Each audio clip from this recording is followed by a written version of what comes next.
സ്തോത്രം. ദൈവം നമ്മളെ ധാരാളമായിട്ട് അനുഗ്രഹിക്കട്ടെ. നമുക്ക് ഇന്നത്തെ ചിന്തയ്ക്ക് ഒരു വചനം വായിക്കാം. മത്തായി സുവിശേഷം 14 അധ്യായം അതിൻ്റെ 24-26 വാക്യത്തിൽ പറയുന്നൊരു പദമുണ്ട്. പടകോ കരവിട്ട് പല നാഴിക ദൂരത്തേക്ക് പോയി. യേശു ശിഷ്യന്മാരെ അക്കരയ്ക്ക് ചെല്ലാനായിട്ട് പറയുന്നുണ്ട്. അതിൽ ശ്രദ്ധിച്ച് നോക്ക്. യേശു പറയുന്ന ശിഷ്യന്മാരെ വിളിച്ചിട്ട് പറയുന്നു, നിങ്ങൾ അക്കരയ്ക്ക് പോകും. പക്ഷേ വചനം നമ്മൾ താഴോട്ട് വായിച്ചുകൊണ്ട് വന്നപ്പോൾ കടല് അവർക്ക് അനുകൂലമല്ല. പക്ഷെ നിങ്ങൾ അതിൽ ശ്രദ്ധിക്കുക, യേശു എന്താ പറഞ്ഞേ? അക്കരയ്ക്ക് പോകാൻ. ശിഷ്യന്മാർ കടലിൻ്റെ നടുവിൽ കാറ്റിനെ കണ്ട് പ്രശ്നങ്ങളുടെ നടുവിൽ കുഴഞ്ഞു മറിഞ്ഞു കിടക്കുകയാണ്. ഈ കുഴഞ്ഞു മറിഞ്ഞു കിടക്കുന്നവരുടെ സംഭാഷണങ്ങൾ, ഹൃദയത്തിനകത്ത് നിന്ന് വരുന്ന ഭയമാണ് യേശുവിൻ്റെ വചനത്തിൽ നിന്ന് അവരെ മാറ്റുന്നത്. നിങ്ങൾ ശ്രദ്ധിച്ചിട്ടുണ്ടോ? എപ്പോഴെങ്കിലും നിങ്ങളുടെ നേരെ വരുന്ന ഒരു പ്രശ്നം, ഒരു വിഷയം, അല്ലെങ്കിൽ സഭയ്ക്കകത്താവട്ടെ, സഭയ്ക്കകത്താകട്ടെ, വിശ്വാസികളുടെ ഇടയിലാവട്ടെ, ഒരു വിഷയം വന്നാൽ പെട്ടെന്ന് നിങ്ങൾ അതിനെ ഭയപ്പെടും.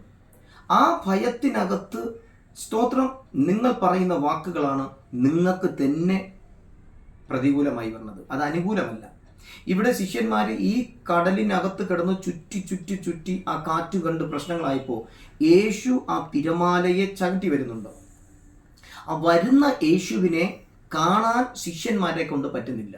എന്തായിരിക്കും അതിൻ്റെ കാരണം? അതിൽ ശിഷ്യന്മാർ പറയുന്നുണ്ട്, അതൊരു ഭൂതം. യേശു പറഞ്ഞ്, ഭൂതമല്ല, ഭയപ്പെടേണ്ട.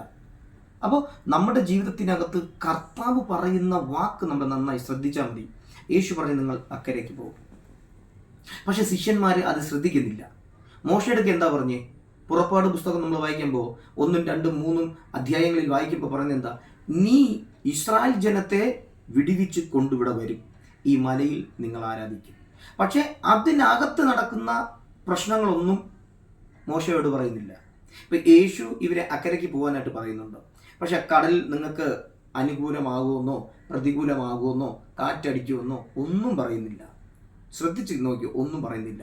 നമ്മൾ സ്തോത്രം ഇതേപോലെയാണ്. നമ്മളുടെ നേരെ വരുന്ന ഒരു പ്രശ്നത്തെയും സ്തോത്രം നമ്മൾ സ്വന്തം ബുദ്ധിയിൽ സ്വന്തമായി നമ്മളത് കൈകാര്യം ചെയ്ത് തുടങ്ങിയാൽ നമ്മൾ തോറ്റിരിക്കും. സ്തോത്രം. യേശു നിന്നോട് എന്താണ് പറഞ്ഞേ? നീ അത് മാത്രം വിശ്വസിക്കുക.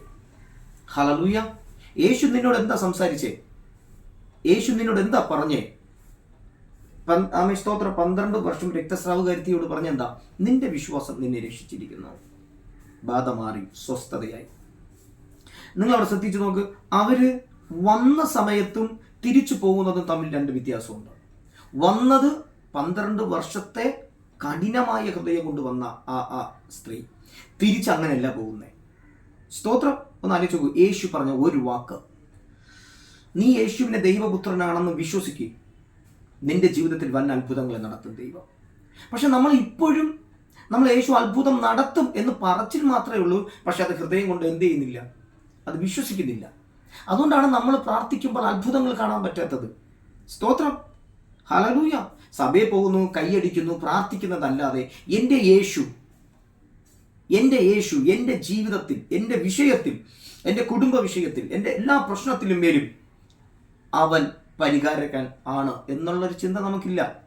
എൻ്റെ ഇതിൽ കൂടി കേൾക്കുന്നവർക്ക് ഈ മെസ്സേജ് ഇഷ്ടപ്പെടുമെന്ന് എനിക്ക് അറിഞ്ഞൂടാ.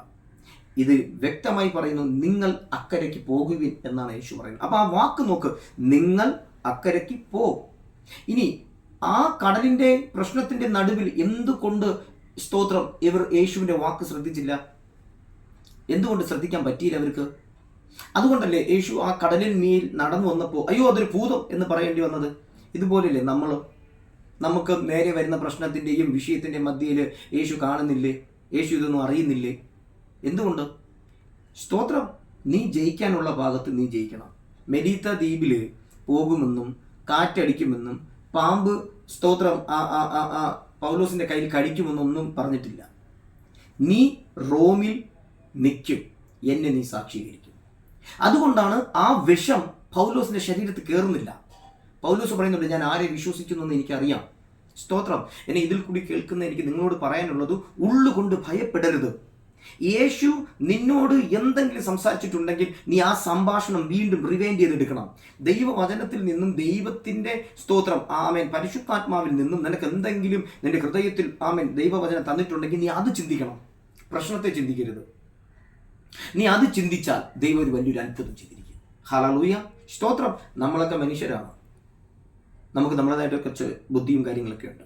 അതൊന്നും കർത്താവിന് വേണ്ട. നിന്നെ വിളിച്ച ദൈവം വിശ്വസ്തനാണ്. ഹല്ലേലൂയ. തിരുവചനം പറയുന്നു, ആ സ്തോത്രം വിഷയത്തിനകത്ത്, ആ കടൽ പ്രശ്നത്തിൻ്റെ നടുവിൽ യേശു തിരമാലകളെ ചവിട്ടി വരുന്നുവെങ്കിലും അവരുടെ മൈൻഡ് മാറുന്നില്ല. അന്നേരം പറയും, നിങ്ങൾ ഭയപ്പെടേണ്ട, ഞാൻ യേശു, ഞാൻ ക്രിസ്തു ആകുന്നു, ഭയപ്പെടേണ്ട. യേശു പറയുന്ന ശിഷ്യന്മാരോട് നീ ഭയപ്പെടേണ്ട. ഇതിൽ കൂടി കേൾക്കുന്ന നിങ്ങളോട് പറയുന്നു, ഏതൊക്കെയോ വിഷയത്തിൽ നിങ്ങൾ ഭയന്നിരിപ്പുണ്ടോ, ഏതൊക്കെയോ ആമേൻ സഭാ വിഷയങ്ങളിൽ നിങ്ങൾ ഭയന്നിരിപ്പുണ്ടോ, ഏതൊക്കെയോ വൻ വിഷയത്തിൽ നിങ്ങൾ ഭയന്നിരിപ്പുണ്ടോ, ആമേൻ സ്തോത്രം. കർത്താവ് നിന്നോട് പറഞ്ഞ വാഗ്ദത്തത്തിൽ നീ വിശ്വസിക്ക്, ദൈവം നിന്നെ വിടിവിച്ച് പുറത്തു കൊണ്ടുവരും. ഈ വചനങ്ങളാൽ ദൈവം നിങ്ങളെ ധാരാളമായിട്ട് അനുഗ്രഹിക്കട്ടെ. സ്തോത്രം. ആമേൻ.